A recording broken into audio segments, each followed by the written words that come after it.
Welcome back, Claude. Yes. Hi, Leighton. How are you? I'm doing well, my friend. No complaints. World's crazy, but where I'm hanging out, it's we're doing all right. Exactly. My goal is to. I think what counts is a visitor.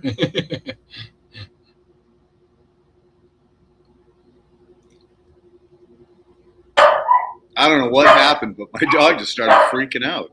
Hang on, let me make sure it's not a cat. You okay? All right, I think we're good. Too much fun. Chaos. Well, let's get you going. Welcome back. So it's been a while. What have you been up to lately? Busy as usual. I'm still it's my 8th year now with Anatis Bioprotection. So if people don't know what Anatis Bioprotection is we're a company that we produce, distribute, and sell beneficial insects and mites. We produce them. We have 2 production sites in Canada. One is south of Montreal in Quebec, and the other one in Kingsville, Ontario. And so we take care of all types of crops across Canada. I specialize in cannabis and small fruit producers. Most of the producers that we help are already organic, or at least they don't. If they're not organic, they don't use pesticides. A certain section of our customer, though, is still the last frontier that we're crossing now. Is meaning that the ornamental sector were the last ones still using a lot of chemicals, and now the people are asking it, their customers, their employees. So now they all want to learn how to use biocontrol in their crops. So I've been busy helping a lot of licensed producers in Canada with their programs. Sometimes they call us, and it's too late. It's the first time they call us. They didn't put anything preventive in the first place, so we have to act as a fireman. So my job is really like I'm an advisor. I'm somebody that they can tell what is happening in their life. We're like firemen. We're always like it's hard to take vacations because the crops, they're always there. The farmers, they always work, and but it's so rewarding as a job. Is so satisfying. It's so interesting. So next week I'm speaking at Grow Up in Toronto, the Cannabis Expo. So I'm going to be on a panel about mother plants. So this is going to be very interesting. We're going to have a discussion with my fellow panelists. There's going to be Anu Solomon from Cannabis IPM. She's a consultant firm for IPM programs for cannabis producers. She's a wonderful lady. She is in Ontario. There's going to be Genevieve Newton from Agmedica. She used to be with Stewart Farms. She's a master grower. She's a wonderful grower. There's going to be Dave Clermont from Ticalix Nursery. He's a cannabis nursery in Quebec. He's going to be part of the panel. There's going to be Jordan Dickinson from Lady Jane Labs. They are growers and processors in New Brunswick. They produce one of the best rosins on the Canadian market. Hugo and shout out to Hugo and Jordan from Lady Jane Lab. They have the passion. They do a really clean product. They're all into organic. It really shows in their final product. And did I forget? And our moderator is going to be our dear friend Dr. Av Singh. He's going to do our panel there at Grow Up. So I can't wait. I love these social events. I love to meet people. I love to speak. I love to meet new people, see new things. So this is really what I look the most forward, like in my job. These kind of events, these social events, these expos, conferences, presentation. For that. So do getting a lot of work at the conferences? Like, Oh yes, because in fact, for the cannabis industry, it is essential for us to show up there. Because let's say I want to meet some tomato growers, so I could just go. Most of them, if they're the bigger ones like Savoie or Mastonazzi or Mucci, you need an appointment. You can't just show up to the farm or the greenhouse and knock on the door and say, "Hey, Mrs. Smith," or "Hey, Mr. Jordan, can I speak with you?" Uh, at the cannabis facilities, you need to know somebody inside, because if you don't, you show up, security will never you pass through the first gate, and you won't be even able to leave your business card, or can somebody call me back? No, sorry. It's like they're like fortresses, like they're like ivory towers, and for security reasons and other reasons, you cannot contact them. So you really need to make contacts at these expos. That's where you meet them.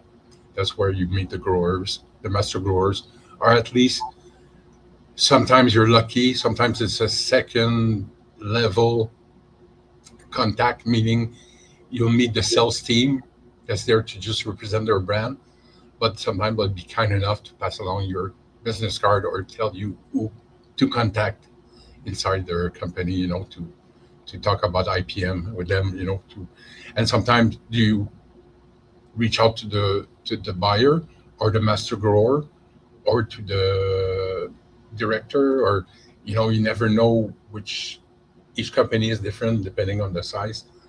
The smallest ones, the micro producers, sometimes it's a one-man show almost.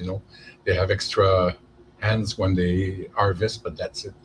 I know some of them that they work day and night to their project. They're really they're grinding it, like really doing a good job, but that's it. Depending on the size of, I serve company, I have thousands of employees, but certain are like just a little crew of about 10 people.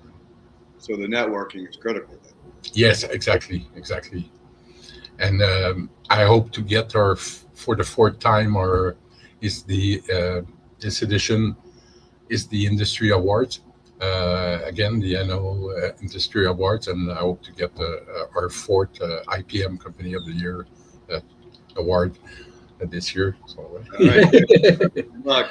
see, it's a popular vote, and we didn't promote it on the social media. Hey, vote for us. So it's just going to be organic if we win again. That's awesome. Congratulations. Well, I'll vote for you if I was up there, brother. Where are you at? You're in the States, eh? If I remember. Yeah, I'm out in California. Okay, yeah. So the opposite side of the world. Yeah, yes. So have there been any new developments as far as IPM? Oh, totally. It's a ever evolving science. We already have we always find new uses for our predators, or new ways to use them that are better, or new pests that show up. And at first we think we didn't have any solution, then we have a solution. So right now in squash and cucurbits in general, like pumpkins and melons and things like that, there's a pest. It's new in Quebec. I don't know if in the States it was already there. I'd have to check on that. But anyways, it's called the squash borer. And the squash borer, like its name implies, it's a borer. So the adult, the flying adult, like the butterfly, will show up on the squash and will lay its egg. And then the larvae will emerge from the eggs, and then will start to eat a bit. But then very rapidly, will go inside the stem, will bore inside the stem, and it will peel off the plant after a while. So now we have trichogramma wasps. Trichogramma wasps are tiny little parasitoid wasps, and these are either delivered we glue the pupae on a card. That's a stapled card that's covered, that we put in the field either on a small stake or with a hook, depending on the size of the plant we want to protect. And we use these trichogramma wasps for all sorts of crops and all sorts of uses. So we have 4 different species.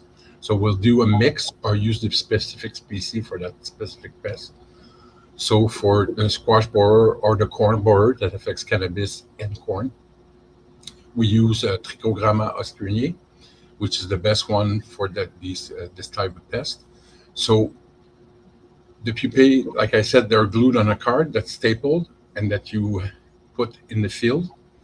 The wasp will emerge from the pupae and they will disperse, and they go by the sense of smell. They smell the eggs of the caterpillars they need to parasitize. So once they find the eggs of the caterpillars, they will just feel them with their antennas, then find the good spots, then they start to lay eggs. So they lay their eggs inside the egg of the borer or other pests, and their larvae will eat up the egg of the caterpillar and develop in it, and then it forms a pupae. And in our re-rings, the girls at the re-ring, they harvest. We have different plates that are full of we use Ephesia eggs, which is a flower moth, and as the host. And then the Trichogramma go lay their eggs inside these pupae. And once they're ready, they turn gray-black. So we know they've been parasitized. So the girls harvest them. And then we have a special way to measure and count them. And then they will glue about more than 4,000 pupae on each card. Or now our new technology, we fill cellulose capsules with the Trichogramma pupae. And you can either, instead of using cards, you could use the capsule manually in your smart garden or small plot, small field. But for the bigger guys, we now have these capsules inside the drone, and the drone just go over the field and drops a capsule every 1,000 square feet in the field. So every week during the period of the pest. So we kill the problem in the egg. It's even better than using BTK, because it's too generalist. It kills all caterpillars, the BTK. But by using our specific Trichogramma, we go to the specific pest that we need to go. But saying that, it's not always true though, because we have species like Trichogramma brassicae that are very generalist, so they will target many species of Trichogramma. We're still working now, doing a lot of experiment, and it's not an easy insect to rear. We're working a lot on the damsel bug, Nabis americoferus. So it looks, Nabis looks like a miniature praymantis. So it's one of the best predators against the Ligus bug, the tarnished plant bug. And also it targets flea beetle, cucumber beetle, the larvae of these pests. It also goes after aphids. So we rear them on Ephesia eggs or aphids. So they're really good. They're very good generalists, and they walk a lot. They can fly a bit, and they're very voracious. So it's a really new, very interesting new species in our catalog that we are offering now. Yes. So the parasitic wasp. What is the length of life cycle of it from pupae to predator? Is it months? No, it takes less than that. The Trichogramma life cycle, I would say, I like to give precise answers. I'll just give you exact figures. I'm just going to look through my file here.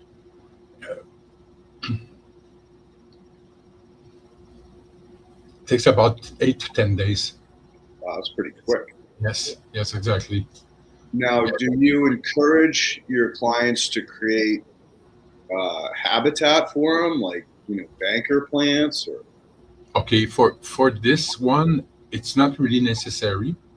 It is, in fact, for others though, yes. It's a very good question that you're asking. My favorite go-to, it's a predator, it's not a parasitoid, against aphids, is Aphidoletes aphidimisa, the aphid predator midge. And for the species, if you build an habitat with a lot of flowering plants, it's going to be really happy. It's going to establish itself very easily. Because what happens is that let's say if somebody orders from us some Aphidoletes, we have two types of container. One is a small, like clamshell plastic tray with a kind of a vermiculite and other kind material substrate. And then inside there's pupae of Aphidoletes. And when they emerge, there'll be male and females. So we keep the container closed for the first day. We watch it. And once, we call it the love box, because once they emerge, the male and female, they will mate. And then we crack it open, then they can fly out. The males will go and feed on pollen on different flowers and everything, nectar. And the female maybe a bit, but she'll go lay her eggs next to aphid colonies. And what we do usually is that they're already present in nature. They must be in California too. They're in Canada. So in fact, biocontrol, what I do in fact is always to rebalance monocultures, because even if they're organic, it's a monoculture. It's 2 acres of strawberries, not a row of strawberry, then a bit of that plant, and a bit of that plant. If it was just permaculture, I would just be doing research, I wouldn't have that much things to do to fix, So meaning, if there's a lot of biodiversity, different types of flowers and everything that you either planted or were already present next to your field, then it's a really good habitat for the aphid predator midge. What we'll do is that it's best always to be preventive. So you always introduce them before you see the pests.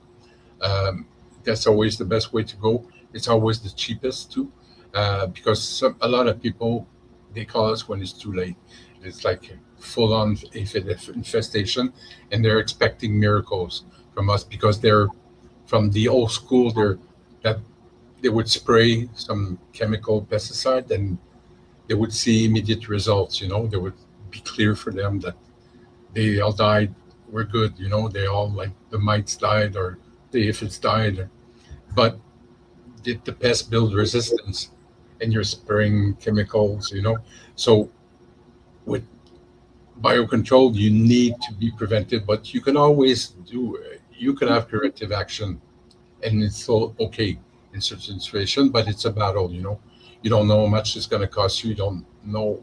You have to, in those situations, use many predators or many parasitoids that are compatible together to be sure that you have better chance to winning the war, But with Aphidoletes aphidimisa, it's a good example that it can work either as a preventive, even a curative.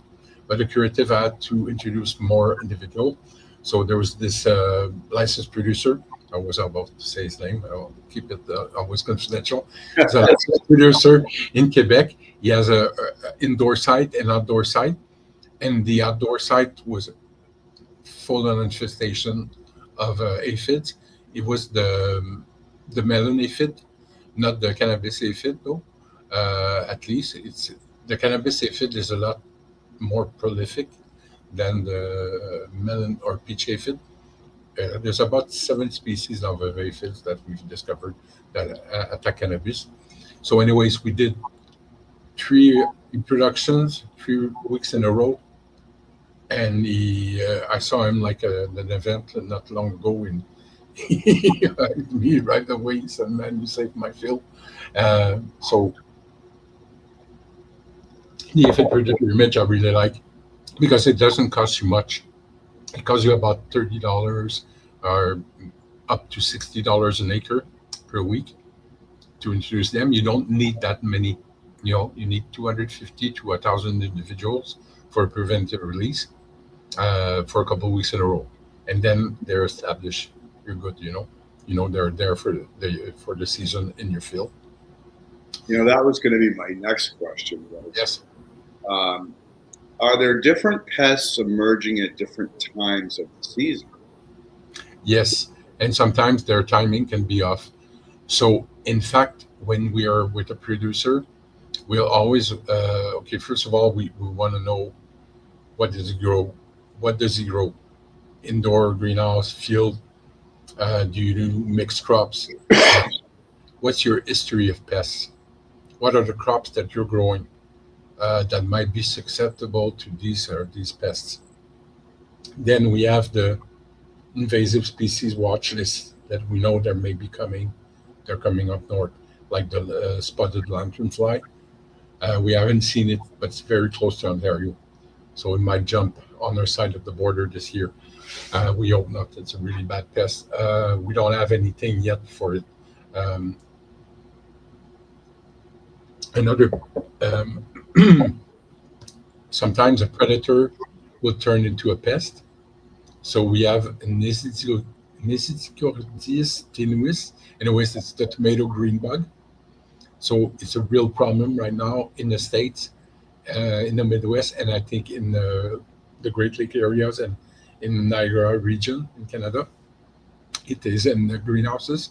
So it is a predator of whiteflies and other pests, but it can turn into the predator can turn into a pest, meaning now it attacks tomato plants. So it pierces the stems of the tomato plant, and this produces brown rings that will kill off the branch after a while or the stem. They also do big damages on the fruit. So the new bug I was telling you about before, the damsel bug, Apis americophilus, is a really nice potential candidate. It can control the nymphs, so not the adults, because the adults fly off too fast for the nabis to catch it, but it is very good control for nymphs. So we had no solution yet for that pest. I mean, that predator turned into a pest, but it is a. I think I sidetracked from your question. If you No, want no, to, no. This is good. I like the information because that's what I'm always curious about. This balance between predator and prey, and if you have enough prey, then it won't turn into a predator. Or it won't turn into a pest. predator, you want to turn into a pest. Right. So then, in that situation, what else are you going to release into that greenhouse just to prevent that situation of switch hitter? So for like in greenhouse, I would we produce ourselves. We grow any wheat, any grain will do. I mean oats, wheat, but the best is barley. So we sow barley in small containers or in these hanging pots, and this barley we will inoculate grain aphids on it. So this is a product, in fact, just for our customer that don't grow any ornamental grasses or any grains or any chives. If you grow that, we don't use that system. So that banker plant system for aphids is that we inoculate it with grain aphids, and these grain aphids only attack grains, wheats and monocots. So they don't attack dicotyledons. So we, as soon as people receive our plant, it's either they will buy again a plant from us, or they use it as a starter kit. So what they do is that they take the pot we send them, they will transplant it, give it some fertilizer or some compost that will have some nitrogen in it, just to stimulate the aphids, because nitrogen is fuel for aphids. So the more nitrogen the plant has inside its tissue, the crazier the aphids go. It gives them strength to reproduce better and faster. So, but we want the grain aphids to populate well the banker plant. So the customer will transplant the plant, give it a bit of fertilizer, and take care of it. And then we release Aphidius colemani or Aphidius maticariae. And now we're working on another type of banker plant for the bigger Aphidius parasitoid, Aphidius cervi. So this will be with the English grain aphid, Now we're using the I forgot that. I just know the Latin name. Anyways, so we're using a small grain aphid for Aphidus collemani, which is Aphidus collemani is a small parasitoid, and then a medium-sized parasitoid is Aphidus matricariae. Aphidus matricariae is the best one for strawberry aphid and cannabis aphid, and then we're working now on a new project to offer also other banker plant with another type of grain aphid, which is the English grain aphid, which is a bigger aphid, which will be used for Aphidus cervi, which is a bigger parasitoid. So what happens with Aphidus parasitoids is that the size of the Aphidus matters to the size of the aphid, meaning Aphidus collemani is really just for small to medium aphids or very early stages of the aphids, and Aphidus cervi is for bigger aphids like the foxglove aphid, potato aphid, these bigger aphids. Because if the Aphidus isn't big enough for the aphid it wants to parasitize, then the aphid just gives it it just kicks it. Like every time the Aphidus wants to, because the Aphidus just finds the aphid, looks at them with like sizes them up with its antenna, and then with its ovipositor, it's like a tube. They have the abdomen. They just poof, they puncture the aphid and they inject their egg inside the aphid, and then their egg will emerge inside the aphid, and their larvae will start to eat out the aphid from the inside out. And then what happens? The phenomena that happens is that the aphid that's been parasitized will start to swell and will turn like bronze, grayish, kind of silverish color. So we call it turns into a mummy, we call it. And when people order Aphidus from us, we send them a container of mummies, So in fact, it's like the movie Alien. All the mummies are dead aphids that have a parasite inside them that will emerge. So the Aphidus, they just eat their way out of the aphid mummy, and then they just like clean their wings, get ready for flight, and then they go and parasitize other aphids. So the banker plant system serves as a house and as a breeding colony for Aphidus. So the grower will order the banker plant, they will install it, they will transplant it, give it a bit of fertilizer, then introduce our Aphidus in it, because you have to buy the Aphidus apart. It's not a loaded gun thing. So we establish the Aphidus inside the banker plant. Then you see the signs 7 to 10 days later. Then you check your plants, your banker plants, and then you see, oh, you spot the parasitized one. Then you know your system is working. So it started. But so you're putting zombies in the banker plant. Exactly.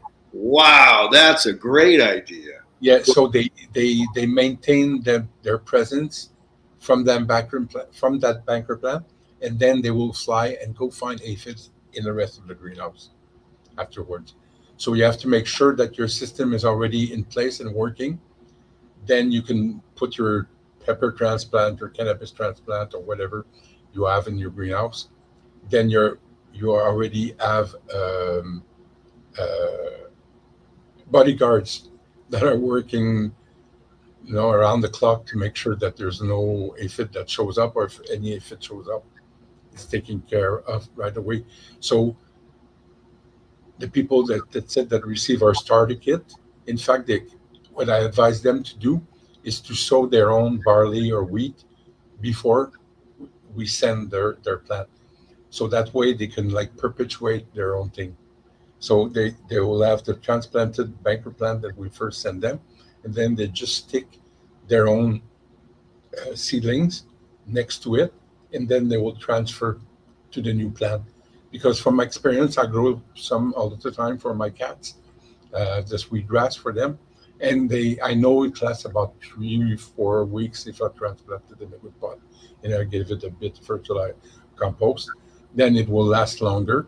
But I know we need to replace the plant, so it's a good thing that you have a rotation going on And then always checking also you have enough aphids and you have enough parasites, so you know that the cycle is a good process.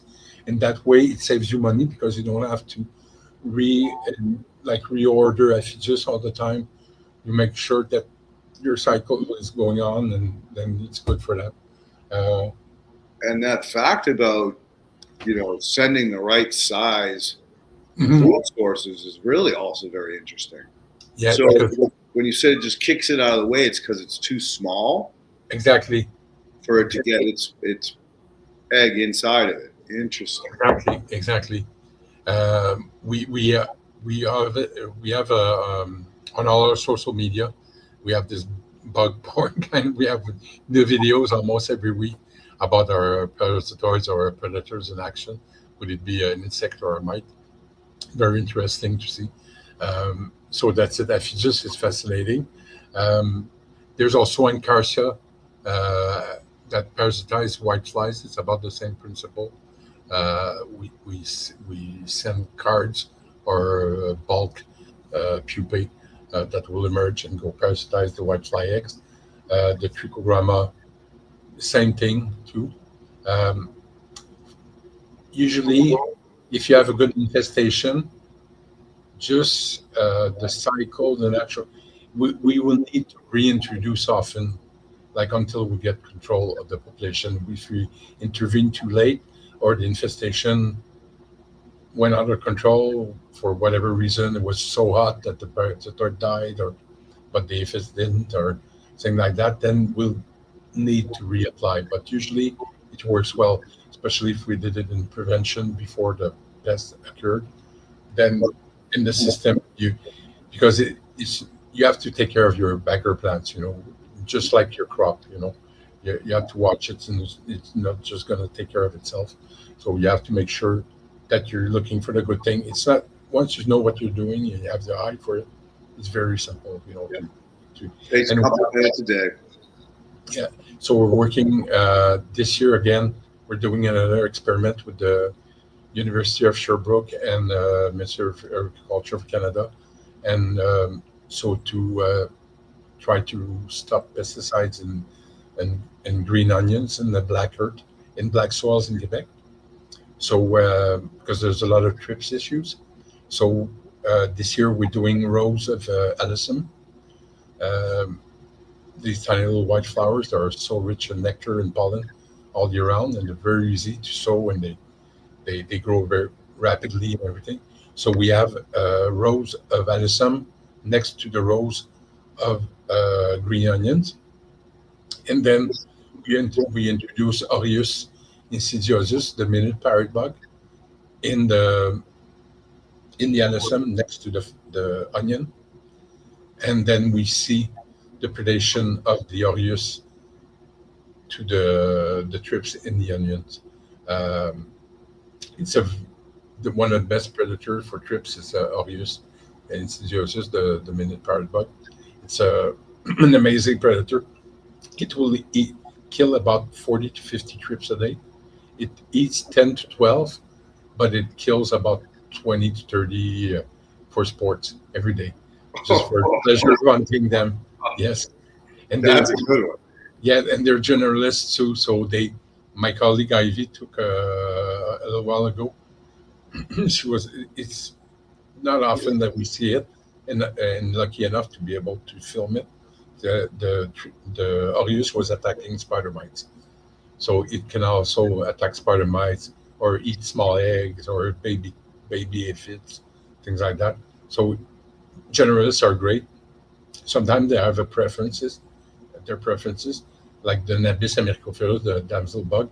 She really likes big prey, so she likes aphids, she likes tarnished plant bug, the Ligus bug, but she would eat maybe spider mites, but it's not her favorite prey. So certain generalists, they really go for this type of prey, or there'll just be a predator that will balance the ecosystem, that will work in tandem with other predators or parasitoids to maintain the balance in the ecosystem. So you said something earlier about temperature. And I Yes, never thought about the fact that I just figured all these bugs, the predators and the prey, would be happy in the same environment. But you're saying that sometimes the predators can't take these. Like, can you expand on that? exactly. Relative humidity too is something. Let's say you're using predatory mites inside a greenhouse or indoor grow or a greenhouse. If it's not relative humidity is not high enough, at least in the upper 60s and 70s, the predatory mites, most of the species, they won't be able to reproduce inside a greenhouse. But let's say, for example, spider mites, they love it when it's dry and hot. The drier, the hotter, the faster they reproduce. But most predatory mites, some are really resistant, like Neosilius californicus, Phytocilius persimilis. These are used in Canada. They're used in California. Phytocilius persimilis is from the Mediterranean area, but it's accepted in all countries now. Californicus, I think, its name implies, I think it was found in California. So these species can withstand the high 30s. Celsius, please. Sorry about my Fahrenheit. It's not that good. That's all right. You're good. Find the for our editors that are in the US, I would just do a small translation. Conversion. It's 95 degrees Fahrenheit. So it's not about survival; it's about reproduction. So exactly, because without reproduction, you're going to lose species because they only last for what, 2 weeks before they have to. Yeah, I mean that's it. That's why you have to do frequent reintroduction or to use like slow release sachets for the predatory mites. Certain species, like now it is available now in the US. I don't know if it's available yet in California, but it's available in Washington State, Oregon, and other states. It's Anatis baccharum, the crazy mite. So this is one of the biggest predatory mite that we have. They found a way, Taro and the gang, the crazy mite team. So Taro Saito, amazing guy, a researcher from Vineland Research Station. He was walking in the park one day with his young son and is showing that's a bee, that's a plant. And his son told him, "What's that, Dad?" And then he saw it jump on the prey. He said, "Okay, you're coming back to the lab with me." So we captured it, and then they worked on it, studied it, and then our founder Sylvia and Applied Bionomics in BC and Vineland Research Station, everybody was trying to find out a way to rear them commercially. In fact, to produce them commercially, and they won. They found a way to do it. So we distribute for them, but they're the main producers of it. And this is baccharum. Just to say that species is amazing. We know there's males in nature, and this species was already known. It was like rediscovered, I would say, by Taro. So Saito. So we only know about females. We know there's males present, but it's only females that we sell. And they are bright orange. They're about 10 times the size, maybe I'm exaggerating a bit, of the other predatory mites. Other predatory mites usually need a magnifying lens to see them well. But this one you cannot miss. Like it's always it's like my flashing neon sign when I'm doing an event, an expo, and we have a booth. I have a big bag of Anatis, and people are really attracted to it. What's that? What's that? Can we see? Or they're repulsed, like, no, keep it away from me. They move like crazy because they're called crazy mite. So their other name is the whirligig mite because of the whirligig toy, the kind of the movement they're doing. They're always running in zigzag pattern until they bump into a prey. If they can catch it, then they grab it and then they eat it. Sometimes they will just bite it like a spider, and the prey will die later on, but they can go after leaf hoppers, they can go after aphids, they can go after thrips, spider mites, they can go after whitefly dogs. Anything that flies, if they can jump on it and catch it, they will do it like shore flies or things like that. So they're really amazing. Their only weakness, in fact, is that they are, which is one of their strengths. Meaning, if we release it in a real artificial setting, meaning it's a greenhouse with concrete floors, polymer tables with rock cubes, and there's no prey, it'll just wander off. If it's that case that happens, then we do a Neosilius cucumeris, which is a predatory mite, cucumeris against trips. So we'll do a combo of Anatis and cucumeris. So meaning we release cucumeris in bulk at the same time as Anatis. So Anatis can feed a bit on cucumeris and be happy and stay in the canopy. If not, it just wanders around, and we had complaints they were showing up in the offices, the head office. And the ladies, they're everywhere. Crazy. Crazy might work. You created an infestation.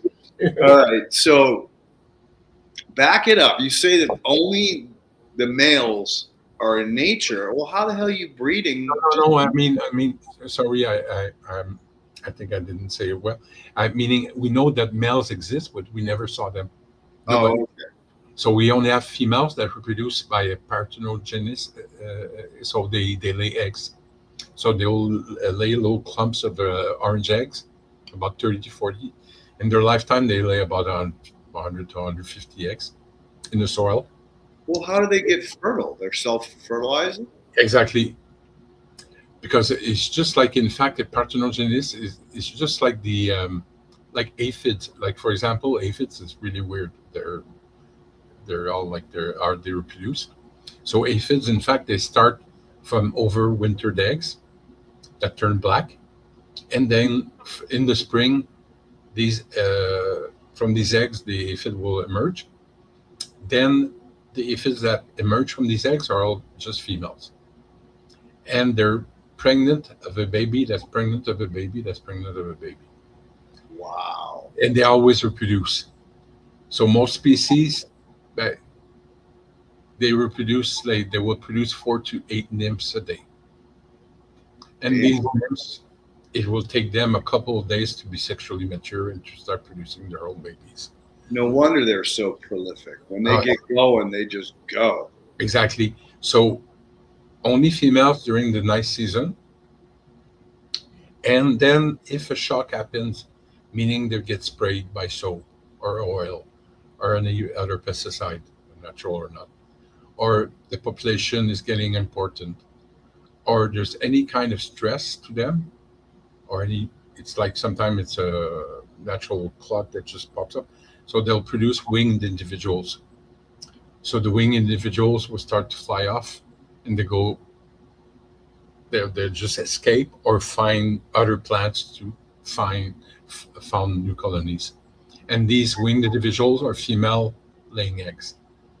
So in the fall, when the hours are changing, the photoperiod, whatever, or other signals, depending on where you are, then the fall happens, then adult males happen. So then the males will produce with the females. So the females will be able to lay eggs to overwinter. So so they emerge to get the next colony set up for spring. Exactly. So the eggs is the perfect survival unit of nature. Yep. It would withstand freezing temperature and Anything. humidity and long time, just waiting for the right conditions for emergence to happen again and restart the cycle. So that's what most species of aphid, it happens that way. So for the cannabis aphid, which was introduced, I would say early 2000s in America. I think it happened in Oregon. I don't know if it's a folklore or whatever. There was this big event, and there was Oregon had legalized whatever in some ways, and there was this guy that had all these elite cultivars, and he gifted them to everyone that attended the place, and they were all infested with the bang aphid, the cannabis aphid. So that way, it got spread out across America, And usually that's the way people, I always hear the story when I have a new customer, hey, please help me have aphids. And then I know right away, usually one of the keys to biocontrol is to identify your pest. Identification is key because if you know the pest, then you know how it behaves. You know the temperature it's affected by, what's it affected by, so you know how to work against it. So the cannabis aphid, usually, like I said earlier too, there's seven species of aphid that affect cannabis that we know about. Dandelion aphid, the fossil of aphid, the melon, the peach aphid, the cannabis aphid. Anyways, there's seven species, but certain will have different behaviors. So melon and peach aphid, which are the most common, and they're polyphagous, meaning they attack many types of plants in nature. They found, and some aphids they're specific. Like the hops aphid will only attack hops, and the cannabis aphid will only attack cannabis. And even if hops and cannabis are member of the Cannabiceae family, and you could graft a cannabis plant on hops and hops on cannabis, but they will survive. The graft will hold, but it won't transfer the properties, of the hops into cannabis. So you won't create a new species, but just meaning that they have the same family, but the cannabis aphid will never attack hops, and then the hops aphid will never attack cannabis, but a peach or melon aphid will attack both plants, So, and usually these aphids, they prefer to hang out under the leaves. But the cannabis aphid, it really loves to hang out on the stems. So you will find them under leaves, but especially on the stems. So now we have this expression, okay, you have sesame stems. So it is the cannabis aphid you're facing, So we call them sesame stems, like the stem was coated with sesame seeds. Gotcha. So when we see that, it's like, oh my God, that's a bad situation. So I have a spider plant that got overrun by, I think it was those, because it looked like sesame seeds on the stems. Was that the it was just the architecture of the plant, because you see, like you mentioned, it was a spider plant, so it's very narrow, long leaf blades. Yep. So, but it attacked the stem. Like it went all the way down the stem, and it was just tons of these little things. Okay, it must have been then the root aphid. Okay. Aphid. But the root aphid is like a cousin of the aphids. They're almost similar. The root aphids, they're especially in the root zone, but they will go up. I had a customer that were even in our flowers, and usually we don't see root aphid there. So like the rice root aphid, it attacks lettuce, ornamental grasses, and cannabis. And when we find them, they're everywhere, on the tables, on the floor, and inside the pots. And sometimes they climb up too. So they're about everywhere, but they concentrate their main population will be in the root zone. So that's where we find them. Then we have very good ways to. It's in some ways it could be easier sometimes to solve a problem of root aphids than the regular aphid, because Bovaria really works really well. Bovaria bassiana would be button guard or Bioceres or Velifer, Bacidar, or any product that contains Bovaria bassiana spores. You do a drench in a substrate, and once the drench is started, 3 days later you incorporate into your cycles some nematodes, because you can use nematode by themselves. So once the aphid is infected by the Bovaria, it has almost no defense against the nematodes that will go and penetrate them and finish off the job. So you start your cycle. So every 2 to 3 days, you do a drench of Bovaria. You have to do it that often because aphids, they molt 4 times in their life. And sometimes the Bovaria spores will attach to their cuticle, their skin. but won't have time to penetrate and infect them because they got rid of the skin. So Yeah. that's why you have to repeat often, and that way it will work. And also, what makes it better, the Bovaria in the soil than in the open air on the foliage, is because the enemy of Bovaria is the UV rays, and the dryness of the room. So in the soil, you can always keep it wet, moist, and it's protected against UV because it's in the soil. So it really works well, Bovaria. We have good success. But the other challenge with the rice root aphid, like I told you before, is that they go up to the surface and they also have winged individuals. So then we need to have sticky traps to monitor them. We need to have the other predators and parasitoids that we already use for foliar aphids that we have to use in conjunction with the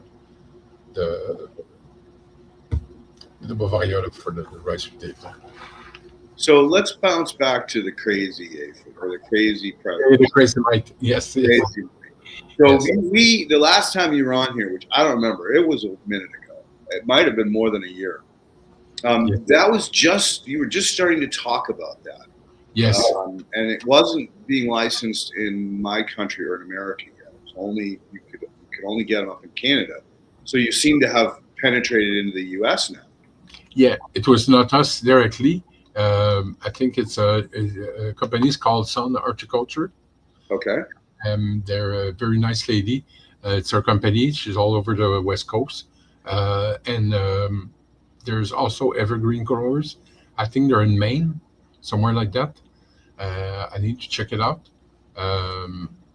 But that's it. It's now usually what happens with these predators is that we have to make, like, for example, everything that we sell is no danger for humans or pets. It's non-invasive. It's non-invasive species that it won't become a new problem. So, and the ones that are allowed, like Amblesius hursky, it's a predatory mite against thrips, or Phytocilus versimilis, which is a predatory mite against spider mites. They're from the Mediterranean region, but now they're accepted around the globe to be used against thrips or spider mites. One example is Stratulella psimitus, also known as Hippoaspis mouse or Entomite, depending on the branding and the company. This is a predatory soil mite, which is used against fungus gnats, shore flies, pupae of thrips, springtails when they're too numerous in your substrate. So this Stratulella has been found in BC first, and then on the West Coast in the US, and then it made it so it'd be allowed to be shipped to across the globe.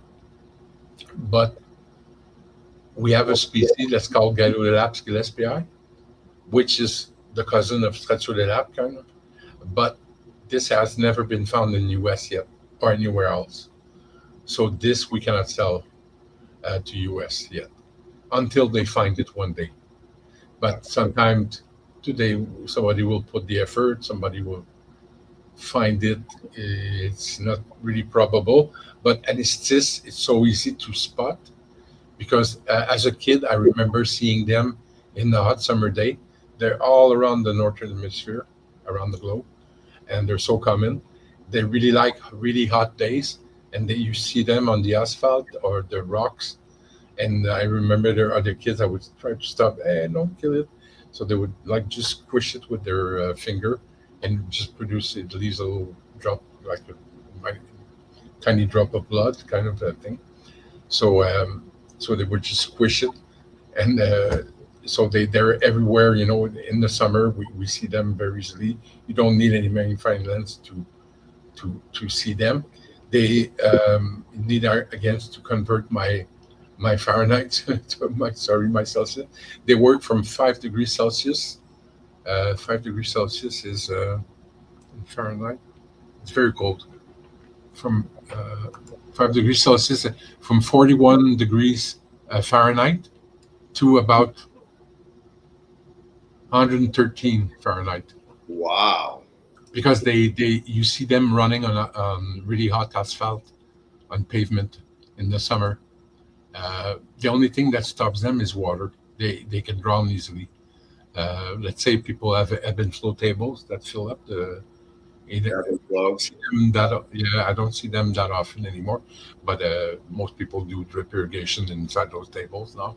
But still, some people use them, the flooding tables, and they will get killed if the flood happened while they were walking towards another plant, because they couldn't walk on structures on the roof of greenhouse everywhere. They go everywhere. They're the easiest predatory mite to introduce in a field. They're resistant to sulfur.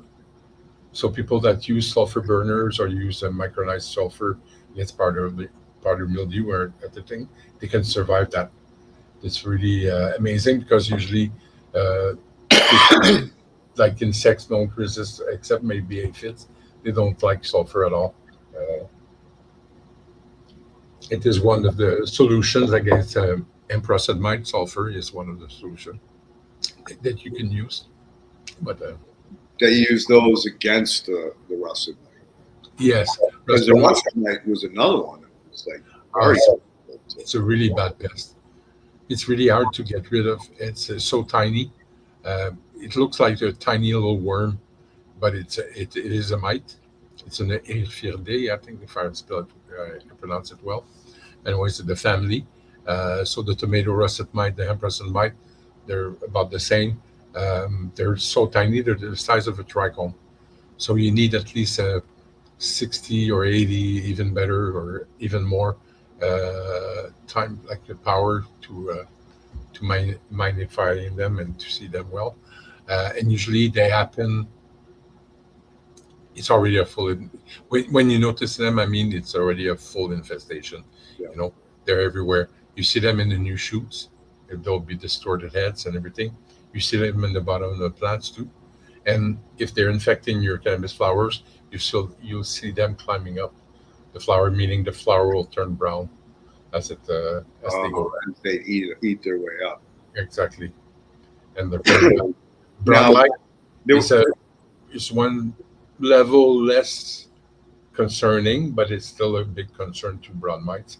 Brown mites is like a regular mite, but it's not it can be more easily propagated. Like the brown mites, they can hitch a ride on a whitefly, so they can attach themselves to the whitefly and go use it as a Uber or a taxi to go and find new place to colonize.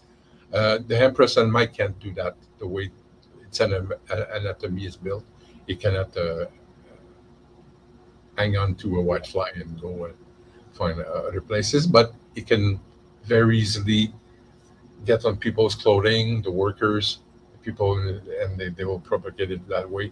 Or there's a good wind too; they can fly out in the wind. So it's a really bad pest. I think that the worst, like for now, I'm focusing again on cannabis, but it's HDVLD, the Latent viroid, is the biggest threat. Then after that, I would say amprosed mite.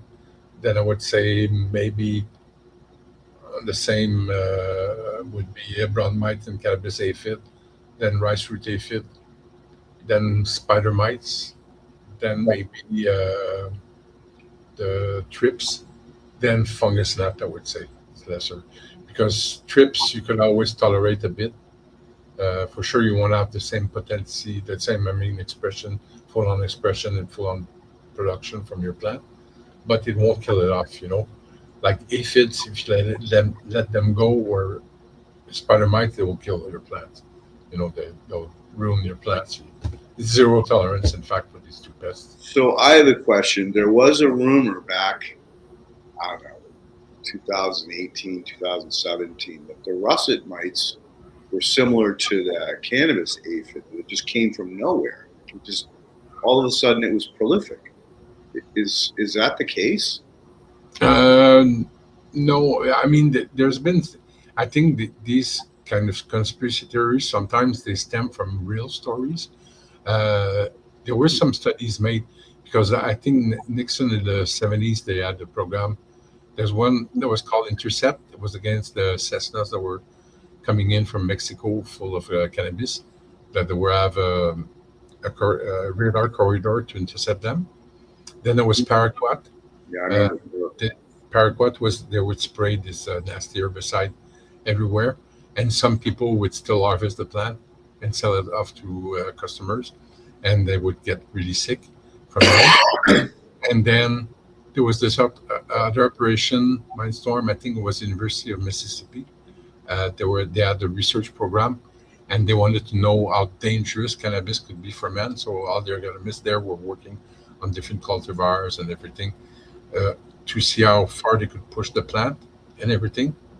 And they also had some studies with certain diseases to see some fusarium or oxysporum or things like that. They were trying to find some kind of a mushroom or something, a bacteria or something that would wipe out fields, of cannabis. But the hemp-processed mite already existed. The cannabis aphid already existed. Let's say, for example, we have a pest in the eastern part of North America, a bit on Ontario and Quebec, all the East Coast has it. It's the Eastern European corn borer. So the European corn borer, in fact, its name is not true really, because it attacks a lot of corn, but it should have been named the European hemp borer because it appeared at the same time as with the settlers that came into the New World. Because before, it didn't know corn or pepper or eggplant or all the other plants it attacks. It was only attacking hemp in Eurasia, in Europe and Asia. So that pest got renamed the European corn borer, and now it's named the European corn borer everywhere in Europe.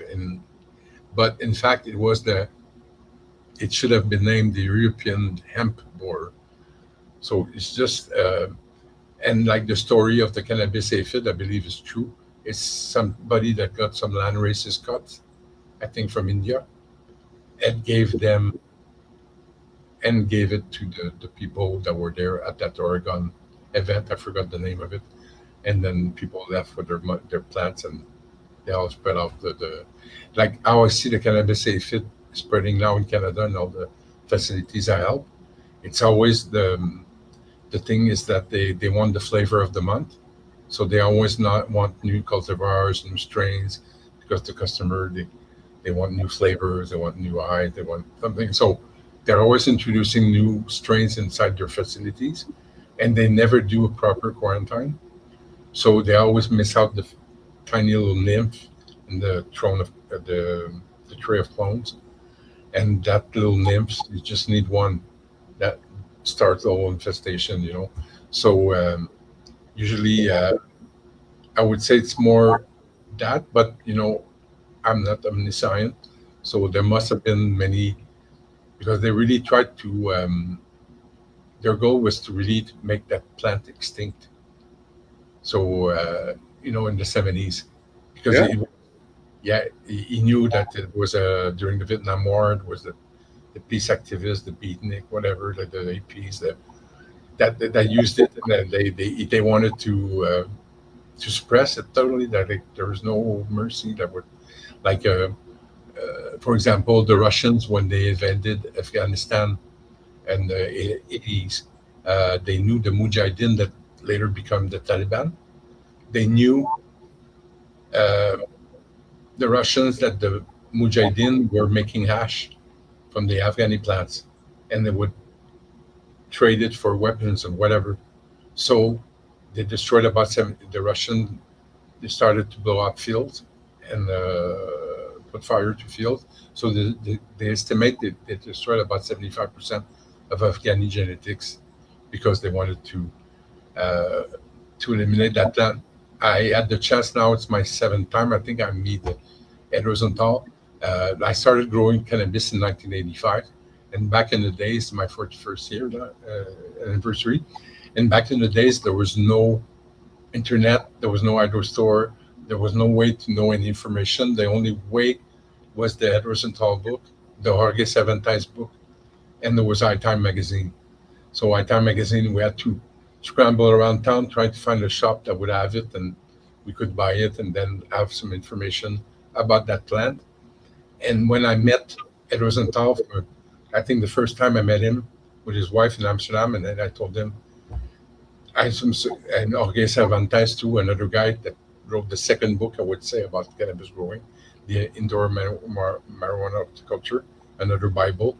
And so I had a chance to meet these two guys, and I told them both, like, I postulated almost to them. I said, you guys, with the book and all the information you gave to all these people, you save so many genetics.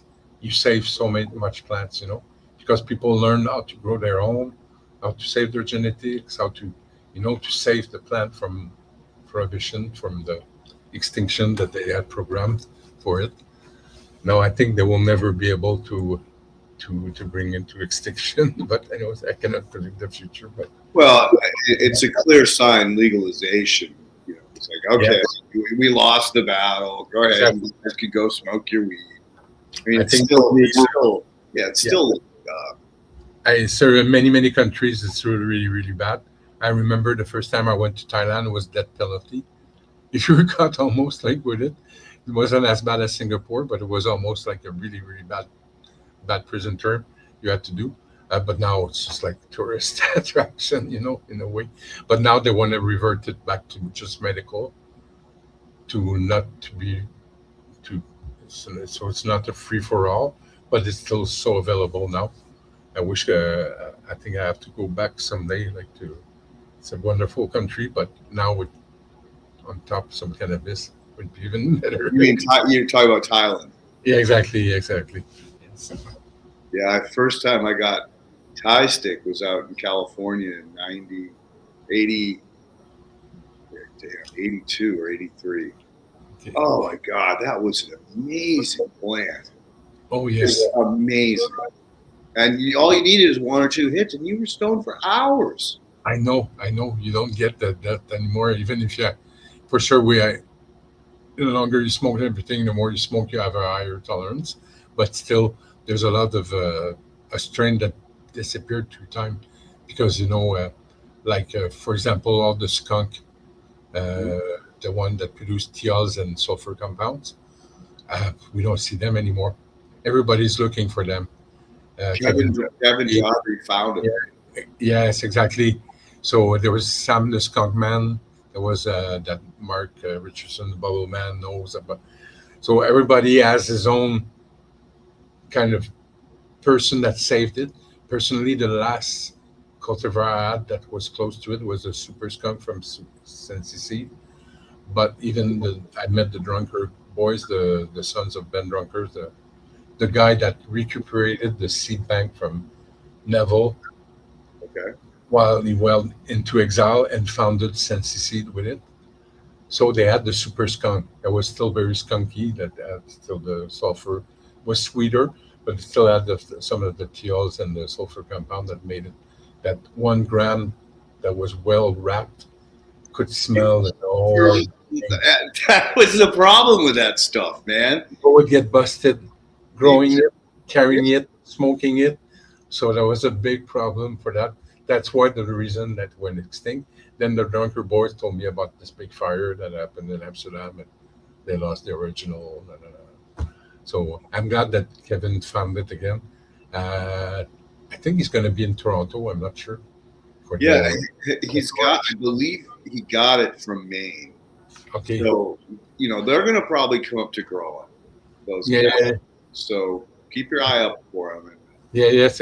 No, I met him a couple of times already. So tell him I said hi. Very nice fellow. Yes. Yeah, he's a great guy. He's just a real good spirit, man. Just salt of the earth. Yeah, so I'm going to. So Toronto, grew up in Toronto is happening from the 1st to the 3rd of June. Okay. So speaking on the 2nd, we have a panel about mother plants. So they use that. It's a pond like a kind of a. It's like a mother. Did I need to be so high? It's a quote from Pink Floyd, The Wall. so, the theme is about like it's supposed to be the cleanest room in your facility. It's supposed to be like where all it starts, where all starts. With your mother plants. So why isn't that you're not taking good care of your mother? So we're going to talk about that. I'm going to be with Anu Solomon, a really nice girl. She has a consultancy firm for Cannabis IPM. And I'm going to be with Dave Clermont from Tricalix Genetics. He's a nursery in Quebec. There's going to be Jordan from Lady Jane Labs. Very amazing growers and processor. They do one of the best rosins in Canada. Shout out to Hugo and Jordan. And there's going to be also Genevieve Newton from Agmitzka, wonderful lady, master grower, passionate. So it's going to be a really fun panel. We hope to have a lot of fun there, so it's going to be great. That's fantastic. So rolling it back to the crazy way, right? Yes. And again, this they know that there's males in the wild, but it also breeds by itself, so it's self-propagating. Yeah, but that's it. Our ring is only by itself, so we don't have anything else. So they're just reproduced by themselves all the time. So do they have the same problem where they've got to lay eggs for the winter, or how do they overwinter? Or they don't? They will, in our latitudes up north, they will overwinter as eggs. So how does she lay the eggs if she's always... Oh, okay, so she's pregnant, but she doesn't give live birth. She lays eggs. Yeah, exactly. Got you. The aphids do live birth. Got you. Exactly. But when they've been fertilized by a male in the fall, then she doesn't do live birth. She does eggs. Gotcha. So she needs the sperm from the male to be able to produce an egg. If not, it's just clones of herself. And they always, like in the womb, they will teach their, it's funny image to teach. I mean, they will genetically imprint. Yeah, they improve their offspring, to resist, to get resistant to insecticides or things like that. So the strategy, in fact, is to reproduce as fast as we can. That's the strategy of the aphids, to reproduce as fast as they can, and to it's the only way they can survive, like to make sure that they. Yeah, we got tough bugs up north. Yeah, clearly. And the winter. And for the cannabis aphid, talking about those life cycles and everything, we don't know yet because there's not been enough research, but that's my theory. And we almost got it. We're doing the research, but sadly that producer disappeared. He's in they were called distinct cannabis. They're in Alberta and Calgary, and they had the cannabis aphid infestation that were growing in a greenhouse, and they had to do light deprivation to do the 12-hour light cycles for flowering to happen in cannabis. So usually people will do a 12-hour light cycle, 12 hours of darkness, 12 hours of light. So flowering is triggered for photo responsive cultivars, photoperiod responsive cultivars. So my theory is that when the 12 hours light cycles start, the cannabis aphid thinks maybe it's fall. So it starts to lay eggs on top of giving the live birth. So that way it gives you another way for them to reproduce and maybe to get trickier to get rid of, because the eggs, at first they're kind of translucent yellowish, then they turn black as they age, and they're hidden somewhere, and they're on the timer kind of thing, either the timing of the season or the right condition, then it will emerge from them. But you think you got rid of your aphids, and then somewhere in the ground there's some eggs that have been laid. They will repop at some time. So but we don't know. Nobody knows. That's just my theory, because there's not been enough research done about cannabis aphid and the particular photo period that we give this plant to provoke the So flowering. what you're saying is light depth can actually trigger, or in your theory, that light depth can actually trigger their the sexual reproduction, because now usually it's an asexual reproduction, meaning they just clone themselves. They're all females that produce live birth, live youngs. The youngs, that nymphs that will be pregnant themselves like 2 days later, and so it goes really fast. Usually, melon or peach aphid, they produce 4 to 6 nymphs a day. Cannabis aphid could be more closer to 6 to 8 a day. So it goes fast. Very prolific. Yes. So let's reel it back for a minute and talk more about the market as a whole. How is the cannabis market doing in Canada? I know down here in Southern California, it's been wiped out. It's very, very challenging for us in Canada. What is their main savior right now is export. Export a lot. Australia, UK, Israel are the main markets. Germany is a big market too. I think it's the biggest one. So a lot of the producers, they're surviving because of that. There's been a lot of consolidation kind of thing. So some have started to close down. Some have merged. Some bigger ones that are more successful started to buy others. So that's what's happening right now in the market. If you have a really nice product, good cultivar, good passion, a nice branding, people can do well still. You don't have much expense like production expenses, because you're doing it on a lower scale. It can work, but it's not easy. You cannot really do marketing, but you need it in a way. So people are always doing like on the side, like with the social media, until their account gets banned, and then they restart a new account, and then that's the only way they can like kind of advertise. My own province, my different people know. I must have noticed I'm a French speaking. So the Quebec is like another country. It's like we have different rules than the rest of Canada. Like all citizens in Canada of at least 19 years old can grow 4 plants at home under the conditions that are not accessible to children or in the plain view of everyone. Then you can grow your own 4 plants, whatever size you want them. That's just 4 plants. If you have a medical prescription, then for every gram of prescription a day, you can grow 5 plants. So let's say you have a 10-gram prescription, you can grow 50 plants. Wow.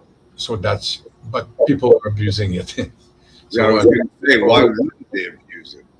So some people will have a bigger prescription than that, like 30 grams a day. It would be only justified, and nobody does that. It started in California, but juicing live flowers, like just doing like wheatgrass juice, with cannabis, it would be the only justification.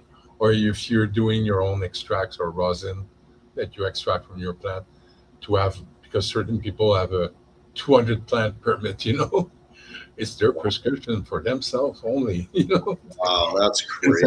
Or something people have somebody, a designated grower, that grow it for them. And this designated grower could have 2 patients, and you could have 2 designated grower with 2 patients each in the same building. And each of their patients have 200 plants on their prescription. So now you're 800, 1,000 plants, something like that, in your building, and it's supposed to be for 2 person, like a 4 person, like that. So for sure, there's been some abuse. They cracked down a lot on it, but anyways, the black market, there's not much left of it. Really? No, it's not. Maybe 20% now of the market, I would say. The strongest black market would be because of extracts, shatter, things like that, live resin, things like that, on the internet. So most of the black market survives on the internet and in the First Nations reservation. So here, the Quebec tribe, the Mohawks, they have one of the two reservation, Kanawaki, it's called, just sells cigarettes and black market cigarettes and their own cigarettes, and they will have gambling. There's no alcohol there. The Kanesatake one, they have more than 40 or 50, they call it cabans, or they're small shops. They sell anything under the cannabis that you can imagine, like from edibles to ash to anything. But at every THC percent, because in Quebec, the law makes it, there's a limit, there's a cap on THC. So it is, you cannot have anything over 30%.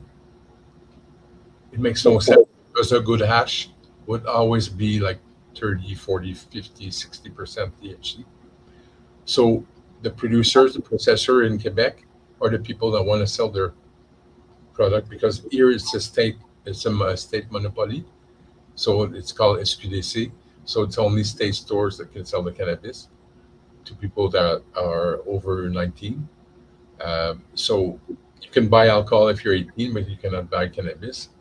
You can only buy 30 grams, but you could buy cases and cases of vodka or tequila or whatever. Crazy. You could, in Quebec, you cannot grow your 4 plants. Elsewhere in Canada, you could grow your 4 plants. We just got authorized in Quebec a couple of months ago, the vape pens. There was no vape pens before that. So all edibles, they need to be 5 milligrams. It's nothing, it's like they're like somebody that needs it for medical reason needs at least 60 milligrams or something like that to THC. So you got to eat a whole tray of brownies. Exactly. So also the other thing, that's it. You cannot promote cannabis at all in Quebec. You cannot use the leaf symbol. Really? The famous leaf symbol with the whatever 7, 9, or 11 or 13 blades. Leaf blades, you cannot use that. You could show a picture of the plant. You could show a picture of the bud, but you cannot use the leaf symbol. You cannot. That's it. Past 30%. The edibles, they don't have. They cannot be attractive to children. So there's no candies. There's no gummies. There's no chocolate. So you have dried figs. That's the sweetest we have. You have beef jerky. What? You have crackers. Yeah. Oh my God, that's crazy. You guys are nuts up there. Yeah. So the rest of Canada is okay. The edibles, though, are limited to 10 milligrams. It's double the strength of Quebec, but still not good enough for somebody that has a high tolerance like me, or somebody that needs it for chemotherapy or whatever, like a serious medical condition. So that's it. So, but people can get it in Quebec if they have a medical prescription. Then they can get it to the medical platforms. But then they have to show their prescription. If not, they have to go see the Mohawk tribe in Kanesatake, or order from their favorite online shop. So that will ship to them in Canada.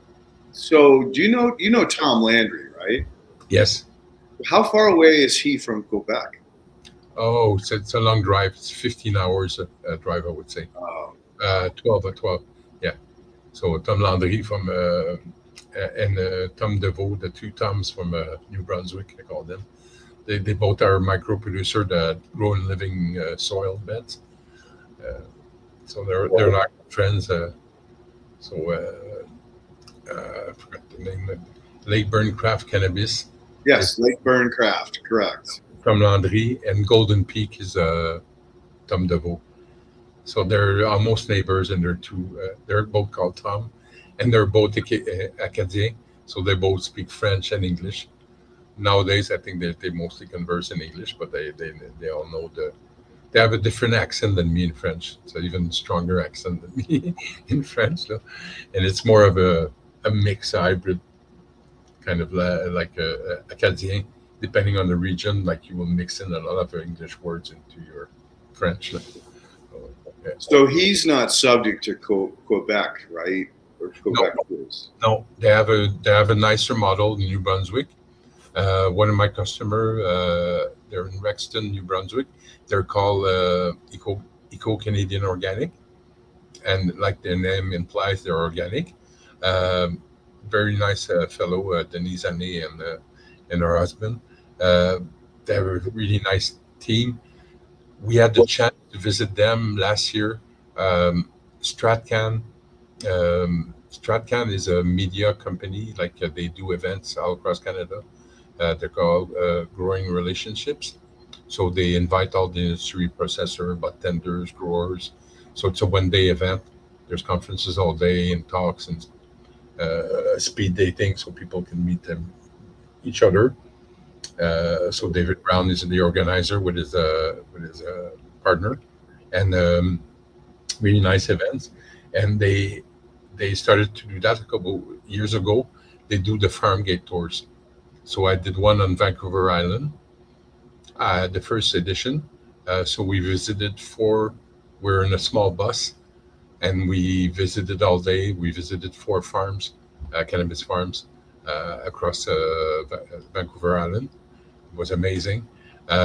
So we visited the Dabble Cannabis, which is a family business. They're Airbnb, meaning they have rooms for people that want to hang out and smoke, so they can consume their cannabis there. We visited another one that was just a produce grower that wanted another product in his basket. And we had 2 other farms, cannabis farms that we visited that day. But the Nice in New Brunswick, really nice model, the farm gate store. So their customers are able to come and buy their own product at the farm directly. And they can sell other producers' product too. Gotcha. But they need to all go to the tax stamp and whatever that process. But once it's in their store, they can sell like from their farm, their neighbors. I mean, there are other sites that are not too far from them, their place, and they have an area outdoors where you can consume your cannabis there.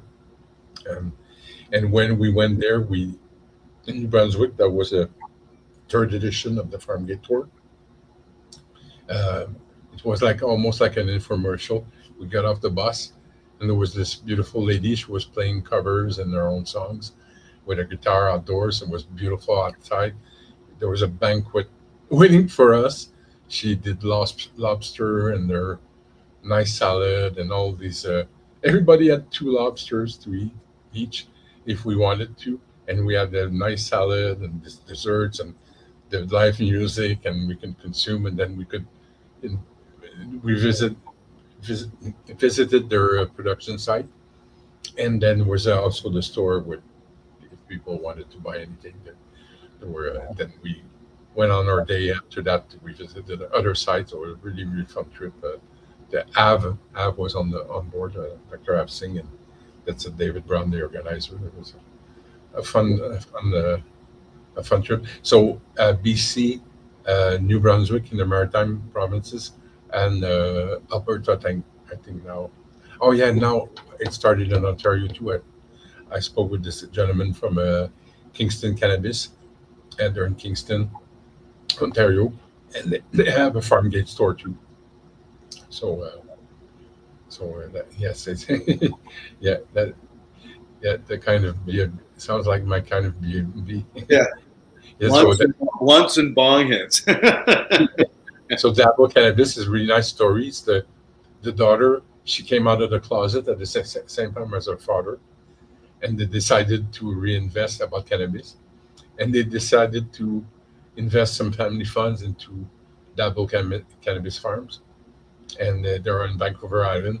And the mother, she wasn't too sure at the beginning. She was in dental for 30 years, and then, okay, I'll jump on board. So it's a real family business, and I think what I remember was one of the cleanest greenhouses I visited in my life. She was in dental care or whatever, so everything was so, and it's all organic too. They prefer growing organic, and they do their own extract to the strawberry jam extract. So yeah, it's a really nice model. The family kind of farm gate store thing. I think. So it sounds like Quebec is the strictest. Yes. Of all the territories. Exactly. It's a Catholic, right-wing, xenophobic, because we're not really racist, but we're xenophobic. It's less true now with the newer generation, but people were not too immigration. They were scared of it and things like that. And we always been isolated in a way because of our language, the French language. We're speaking French. And we're 8 million in an ocean of 400 million English-speaking people. Yeah, it sounds like it's the opposite of like the West Coast. Yeah, and but we're very liberal in other things, and we were really known, as known as the BC bud, the Quebec bud is really known too, and we used to ship. The growers in Quebec used to ship tons to the U.S. and to the Maritimes. So it's just because of the party in power, la CAQ.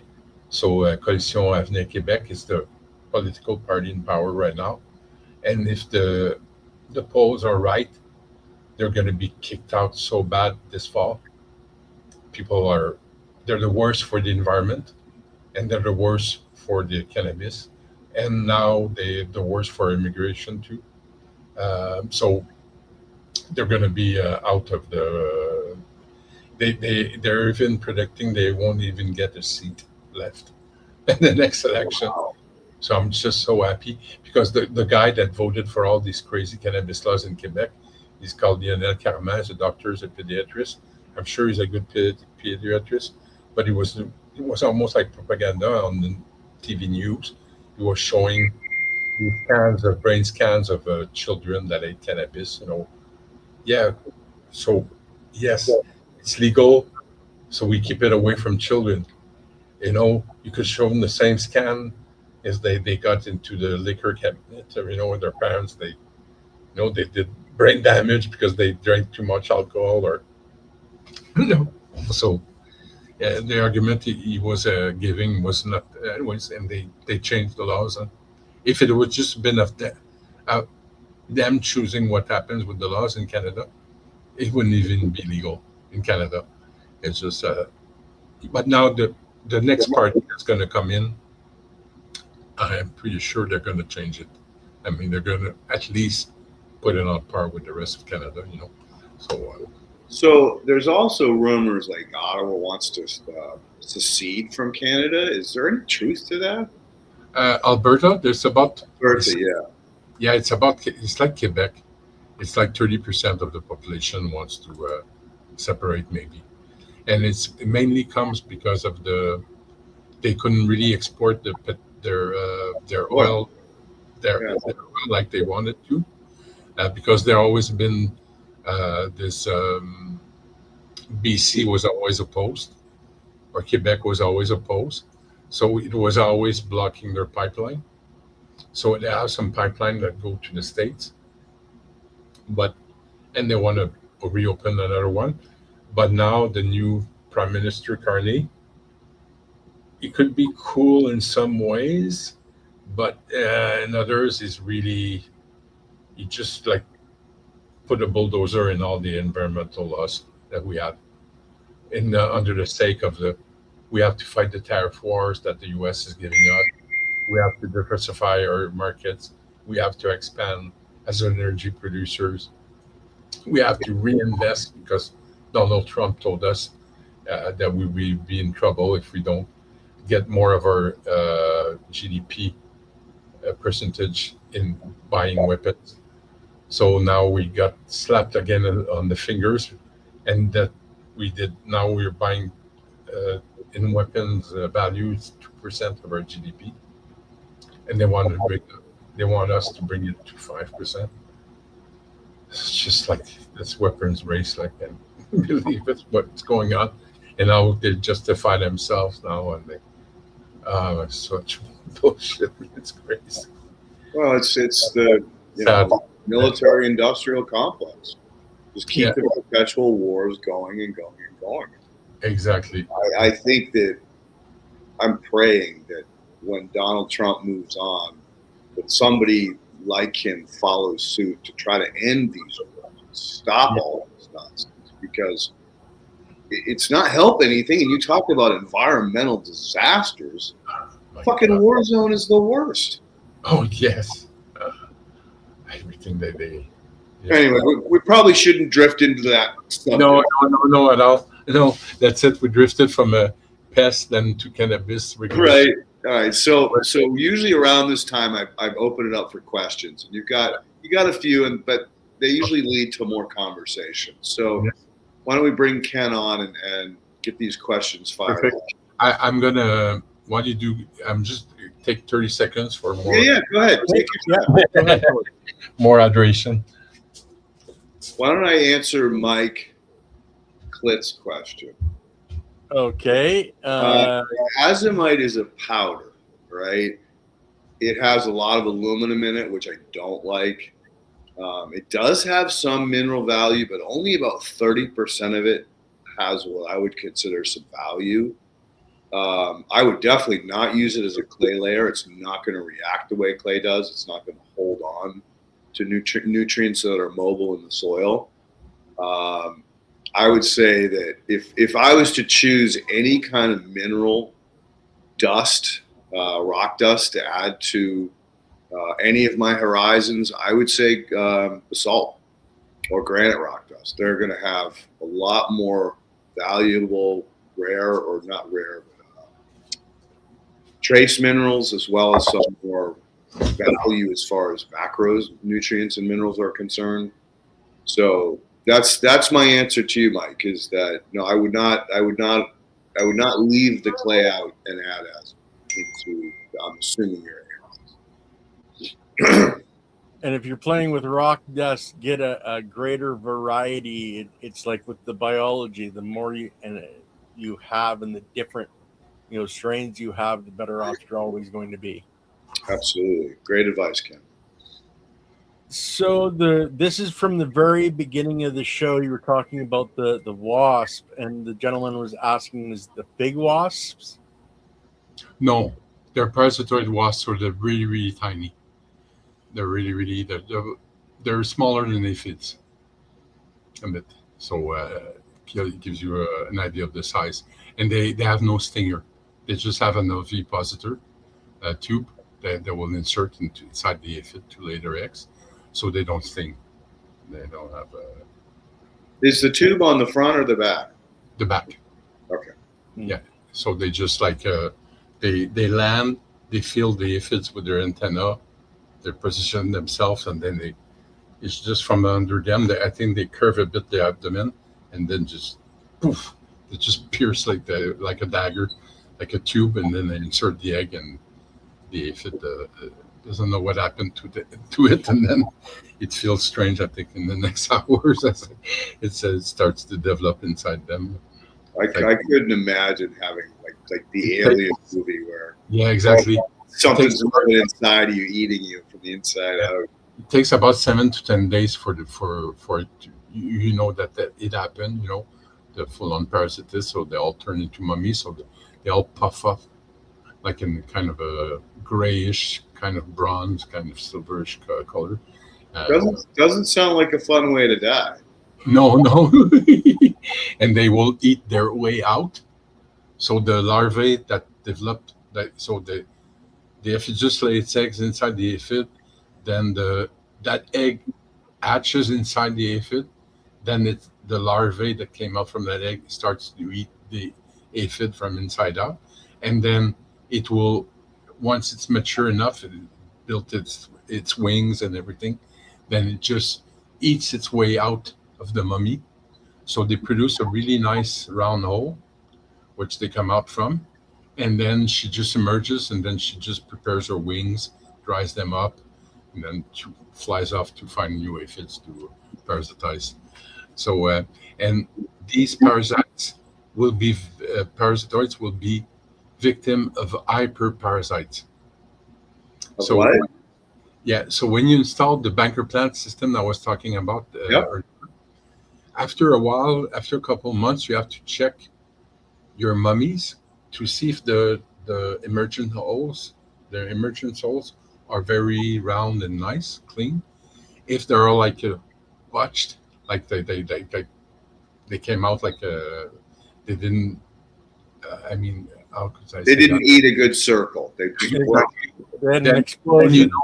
then you know it's a hyperparasite took over, and now you have to renew your population of fish just because the parasitoids have been parasitized, so they won't be efficient. So the banker plant system works for a while, but if your greenhouse has openings from the outdoor world, some hyperparasite could show up.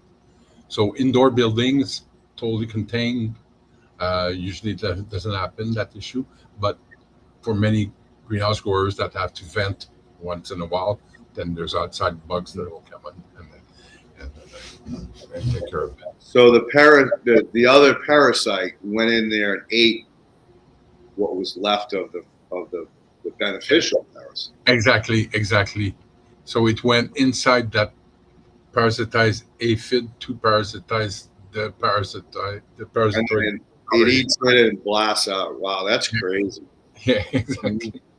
So you have to. That's why you always to monitor your banker plant and check it, and to see if everything is going well with the system that you put in place. Claude, do you need a microscope to be able to monitor that as well, or can you do it with a decent Organize a good size like at least a 30 power, like a 30 times, like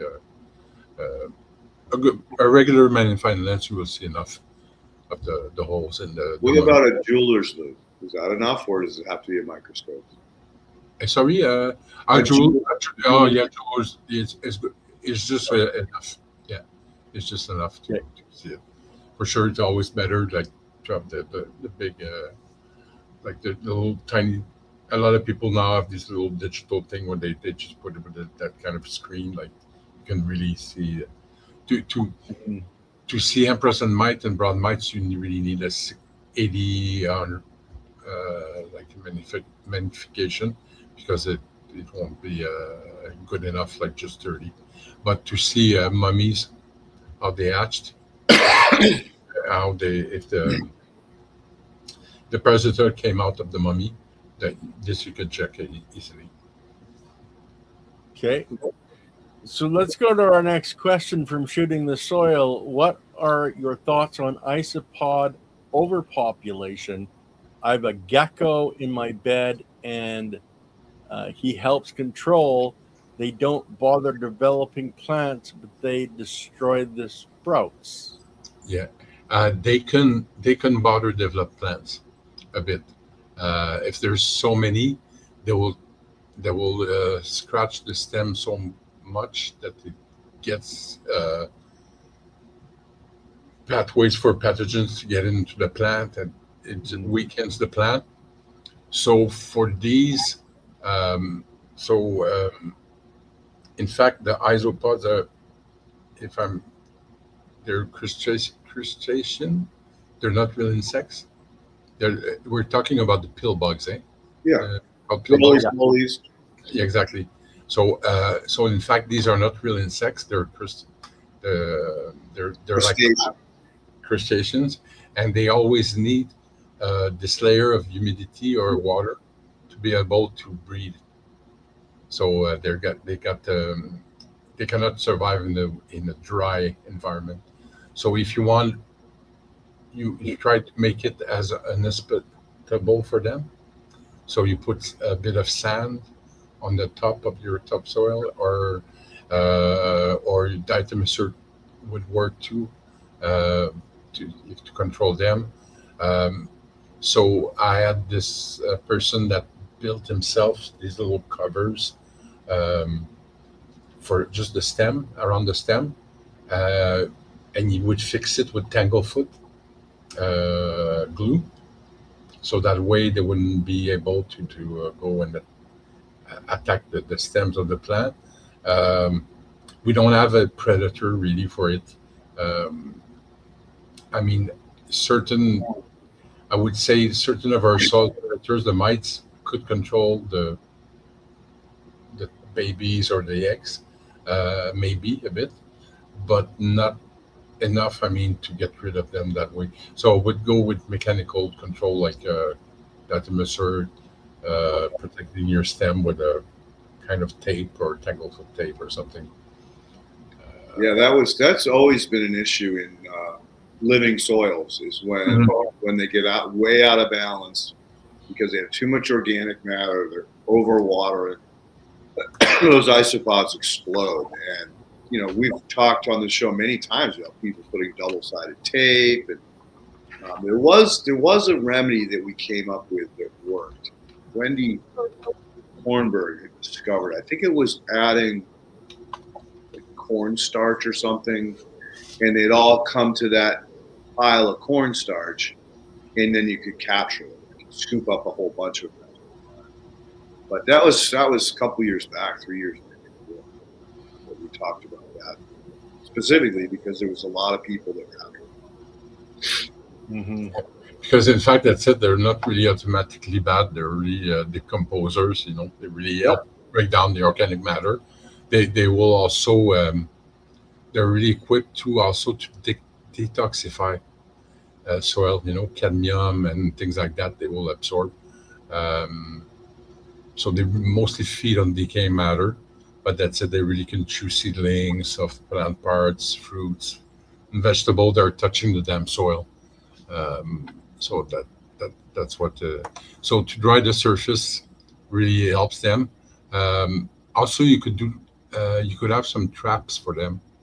The same that we use against earwigs.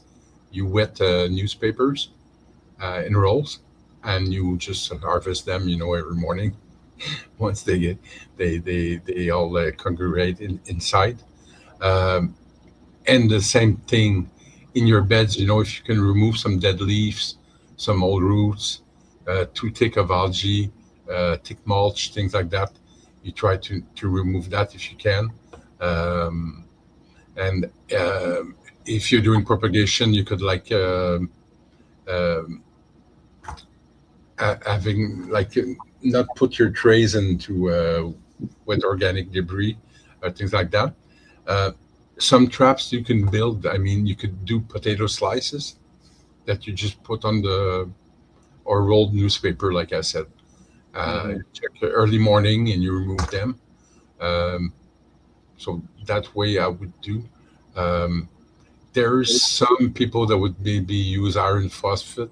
I'm not too big a fan of that, or spinosad, but that's it. So, in fact, the Stratolelap hypoespis, also known as that, or the Gyrolaps I talked about earlier, the predator mite, or the rove beetle even, and nematodes. They're really efficient against fungus gnat, trips, pupae, other soil pests, but they're not a reliable isopod control program. So the real IPM really is moisture, sanitation, trapping, and crop stage protection, I would say, for isopods. Okay, cool.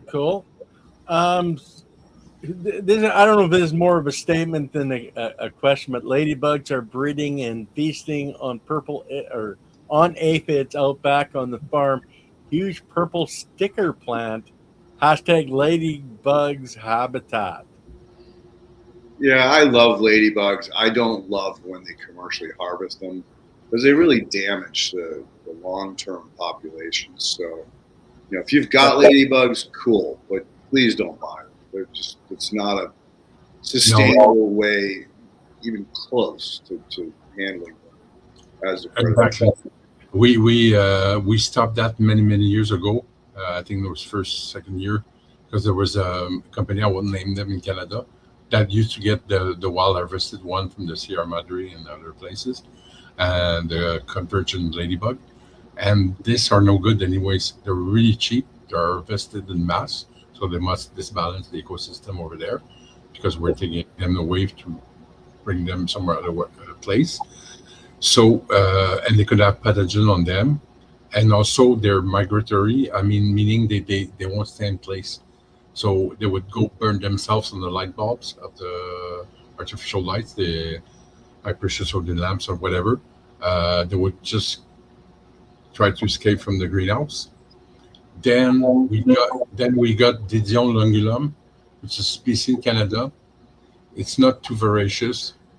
It was more of a novelty, thing like that. Sometimes we introduce a predator, then we realize after a year or two, too difficult to raise, too finicky, too difficult to put in a good condition, or it's not economically sound. It's not a good return on investment to use that kind of predator.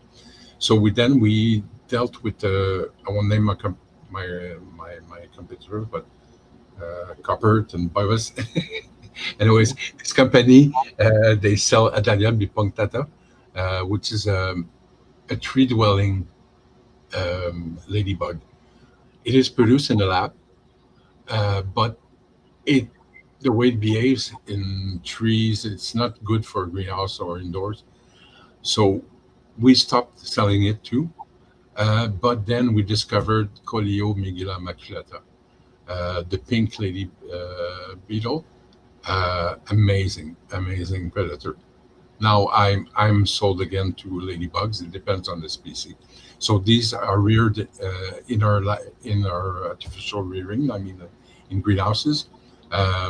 So they're not harvested from the wild. They're lab grown, and they behave like they're lab grown. Meaning they don't leave the greenhouse. They are very voracious. I helped this cannabis grower. The guy was almost to the point, do I scrap my room or do I continue, And I said, give them a chance. So we just there was 150 plants that were infested, a big infestation of cannabis aphid. There was everywhere on every stem. And 250 individual, and 2.5 weeks later, we had trouble finding the aphids.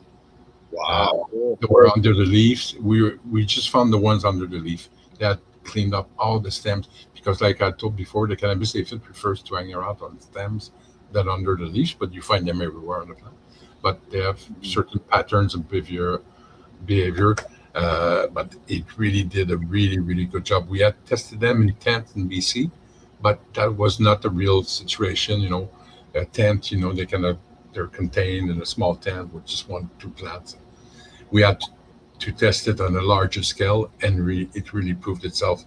It's brand new. It's been less than a year now. We have it. This Coleomygila maculata, I would recommend it. I think it's available in the US through a company we work with sometime, BioB, they're called. So they have it in the US. The Coleomygila maculata, and in Canada. So it's not that expensive. Sometimes some lab grown lady beetle, because it's hard to rear them. They're cannibalistic. They will eat their own eggs, things like that. So they're hard to rear and to produce in good quantities. But Coleomygila maculata is a fair price for the job it's doing. Okay. Was there another one, Ken? Yeah, it's more directed to you, Leighton. What is green sand used for? Green sand is really interesting. It's kind of a geological process where algae is actually being encapsulated in crystals. It morphs into a mineral, so it has some like NPK value to it. Unfortunately, like a lot of the green sand mines, like especially like the most famous one in New Jersey, is closed just because they ran out of it. It's kind of a geological phenomenon. if you can find it, it's probably coming from somewhere else on the planet, which means that there's a heavy price tag for shipping, or an expense, I should say, carbon expense. I love diversity, but I'd be careful on the green sands. That, I've even heard of people dyeing it and cheating and saying that it was green sands when it was really just dyes that they put in there. And so I don't know, just know your source. Know your source. All right. Yeah. That's my advice to you. Well, listen, Claude, I really appreciate you coming on today and sharing the bug world with us. Great update on the crazy jumping. Crazy mite. Yeah, crazy mite. Yeah. That sounds so cool. I mean, it's so versatile that it solves a lot of different problems, and so that's great news that you can get it down here in the States now. Yes, exactly. And I've been using it with this farmer. There are two really. They're from the younger generation.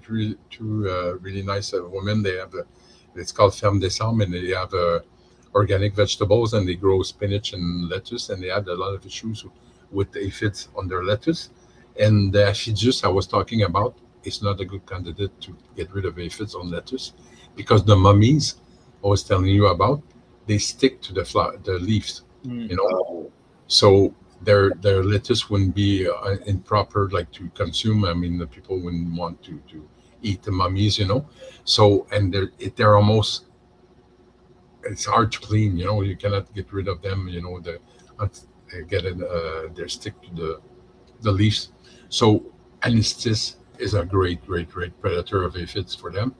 But it brought up a new issue, is that people, they would stay hidden in the lettuce head, the heart of the lettuce, and then they would sell them, and then people would be at home doing a salad, and they start to eat their salad, and then they see them running in the plate.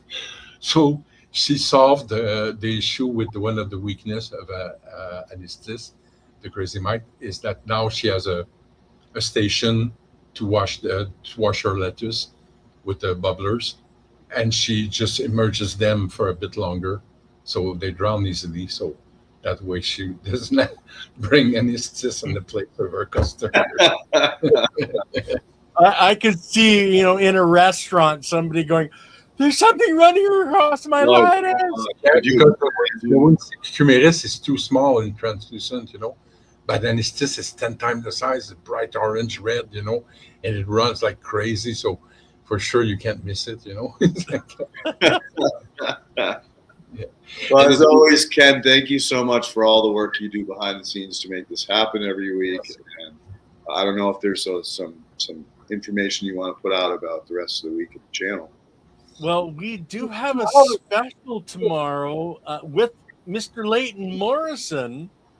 You had an epiphany here a couple of days ago that you wanted to share with us. So that's on a special tomorrow on Conversations in Ken's Cafe, starting an hour later than this show starts. So you guys are going to want to check that out. And Soul. I think that's going to be an amazing conversation tomorrow with Leighton. Of course, Wednesday with Andy Lopez. The ladies' chiropractic is sexy on Thursday. So, guys, there's always something happening. Somebody was mentioning they didn't get their update for this show today. Please check your settings. Make sure that you're still subscribed, that they haven't canceled your bell notifications. YouTube does a lot of fun stuff, let's say, especially when we started talking on politics, stuff like that. I know the AI is going to be freaking out today. Exactly. But I don't care. Yeah, so I heard that about people on channel, especially leftist liberals or things like that. They have the algorithm has started to be AI trained kind of thing. So they also they do resumes of the let's say our show today. You could have that little Google Gemini thing, you just click on it and what did they talk about? So I hate that because then people that just lazy, don't have to watch the show, just check what they talked about. Anyways, technology can be good, but sometimes it can be bad too. It's going to be a crazy 3.5, 4 years. The next, it's just going to be absolutely crazy. And I'll leave it at that so that we don't get flagged. But I got my pups ready to go on my walk. So again, thanks, Claude, for sharing. It's a pleasure.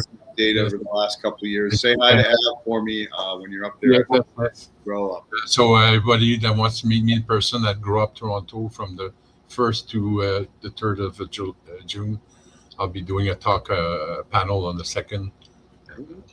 Fantastic. Looking forward to it. Okay, guys. Okay. Have a great day. We'll see you tomorrow.